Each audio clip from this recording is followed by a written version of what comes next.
to my channel. If this is your first time seeing any of my videos, my name is Bwandungi. Welcome! I'm so glad that you're here and that you decided to be with us. There might be a visitor passing through. If you see his face, he is my nephew. As you can see, I'm not in the usual place where I record. I was able to travel to Uganda and I am so grateful that I am here. I'm visiting my parents and I get to see a few of my family and a few of my friends that I grew up with. I'm so glad to be here. It is beautiful. The sun is shining. I've eaten pineapple every day. I will be here for a short while. And I promise there will be a video about my travel here. I have been recording some footage. In the future, I will have a video about my travel to Uganda and what I have done since I've been here. Today, we are going to continue talking about writing stories and how it is that we can build a story. In the last video, I had a conversation with you about where it is your story ideas can come from. There will be a link to that video in the description box below. And today, what I am going to talk about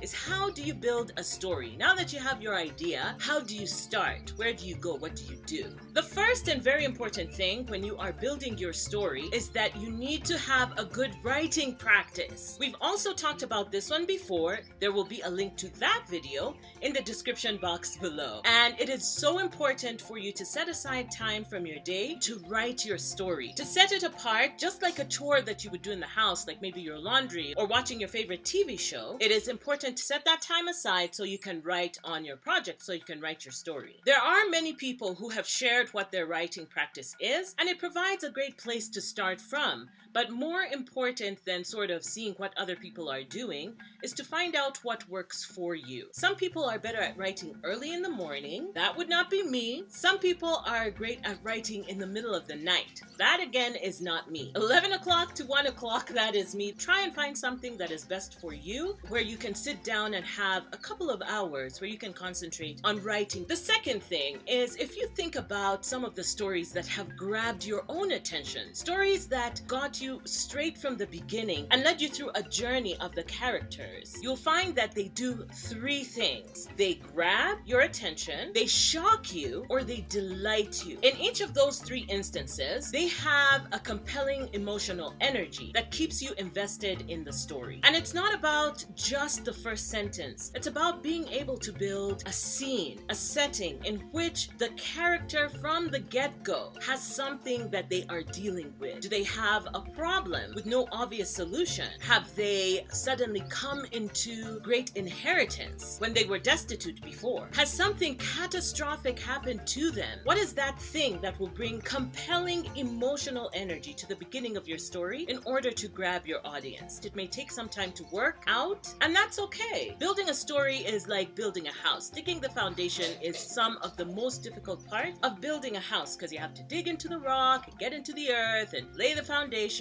And it's important to take your time and figure out what it is that you are bringing to the reader so that they don't put your book down and just walk away from your story. Another important thing is to start with a moment that changes everything for your main character, to make sure that they have something that they need to sort through themselves emotionally and for us as the readers who are taken on this journey. Now, you don't always have to do this. I have read some amazing stories where it didn't start with the change, but the change came soon afterwards. But it still had to be compelling. What usually happens with that moment that changes everything is that your character has to make a critical choice, something that will propel them to a certain option. Try not to make the choice obvious. Try to make it a choice between two evils or a choice between two goods. Is that a thing? At the beginning of your story, it would be a great thing to introduce an irresistible character. This particular character, maybe not the main character, but somebody who comes in to challenge your main character. And they force the main character to confront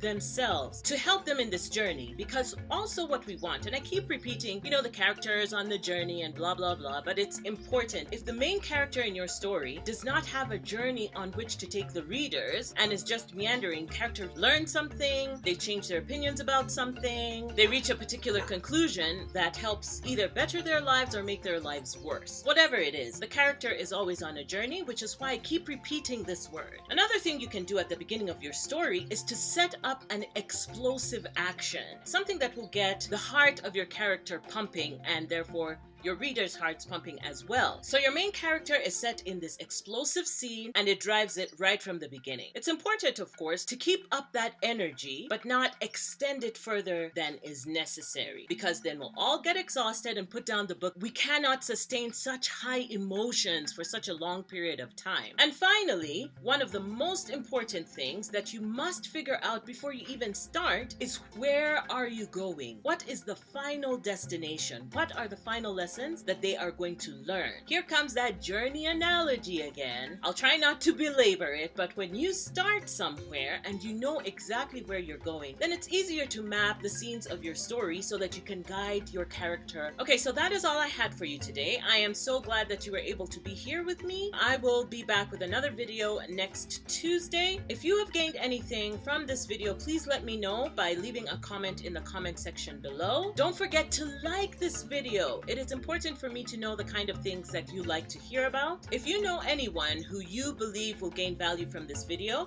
please don't forget to share it. And as always, if you have not subscribed, the subscribe button is here. Please go ahead and subscribe. Bye!